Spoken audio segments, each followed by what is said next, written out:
Federal Drive is presented by GEHA, Government Employees Health Association, proudly providing health and dental benefits to federal employees and their families. Visit GEHA.com. Hundreds of thousands of federal employees are showing up to work and not getting paid on time during the second longest government shutdown.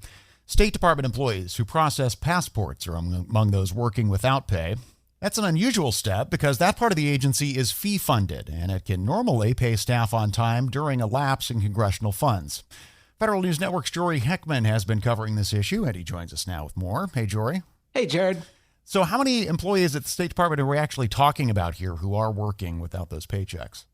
So it's actually a majority of the State Department's workforce. About 62% of its workforce, according to its updated contingency plans, are accepted, meaning that they are working without pay during the government shutdown, but they typically receive back pay once the shutdown ends. That's how every other shutdown has worked up until this point.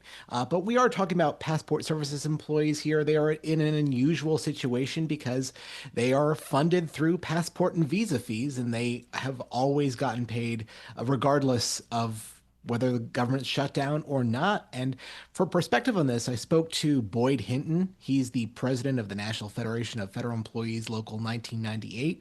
He represents about 1,500 passport services employees, and he told me that this has never really been up for debate, that even the only other time this even was a question was during the longest government shutdown, the 35-day shutdown under the first Trump administration. And even then, he says, passport services employees in the end were paid on time. We had the paycheck coming. We had it coming. And it was all like, oh, we're fee-based, we're fee-based, we're fee-based. You ain't going to get impacted. You ain't going to get impacted.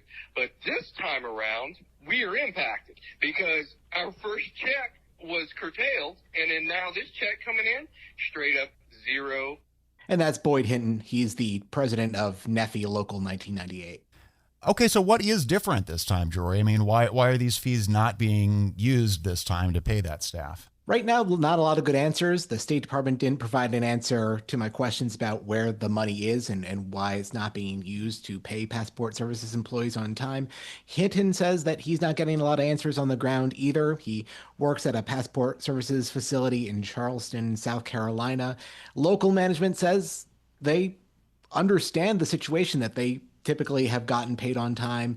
This is an unusual thing where they are not getting paid on time, but they don't have answers as to why they aren't tapping into the money. And based on data that I've seen here, provided by the nonprofit Protect Democracy, they have some OMB data available showing that for fiscal 2026, the State Department has at least $500 million in passport fees ready to go. It's in a fund that the department should be able to tap into here. Hinton says, meanwhile, passport services are operating business as usual. He says that his office actually recently hired an employee, but so far the employee has not gotten any pay on the job. And we heard the exasperation there in Boyd Hinton from NEFI's voice. I mean, from what you can tell so far, is that sort of representative of the way rank and file employees are feeling in passport services? Yeah, and one thing Hinton said to me, really stood out. He says that it's gotten to a point where some of his members have actually approached management and asked if they could self-furlough, is the phrase they used. That's not really a thing as I understand it. That's obviously a decision that comes down to management and agency leadership of who has to keep working during the shutdown and who is furloughed. And that's a decision that rank and file employees don't really get to make, but their argument is that they need money coming in to pay the bills. And they've seen other employees like air traffic controllers. They are now taking second jobs with Uber and DoorDash, according to their association, working some late shifts and then doing this gig economy work just so they have some revenue coming in. And they would like to be among them doing that same type of thing.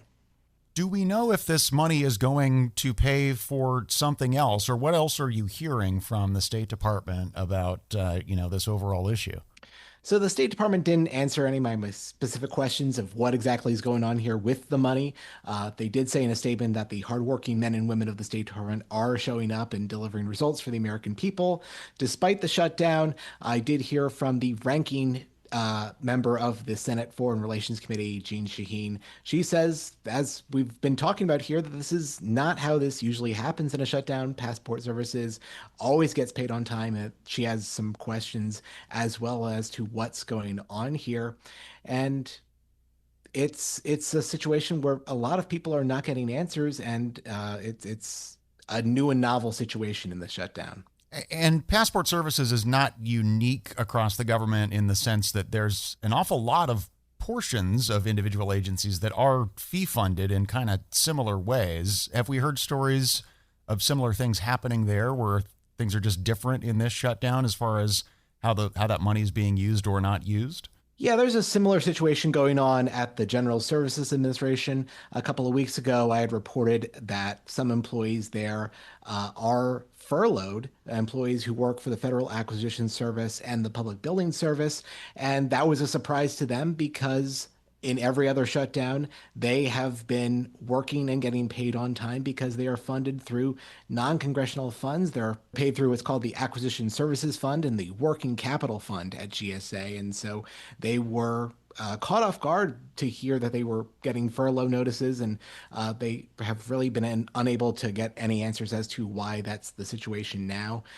Now that there were a group of Democratic lawmakers, both in the House and Senate, that did cite my reporting, and they are asking OMB for answers as to why this is happening at GSA and why this is happening at the State Department Passport Services Office. And hopefully we get some of those answers soon. Federal News Network's Jory Heckman. Thanks a lot, Jory. Thanks, Jared. And you can find Jory's story at federalnewsnetwork.com.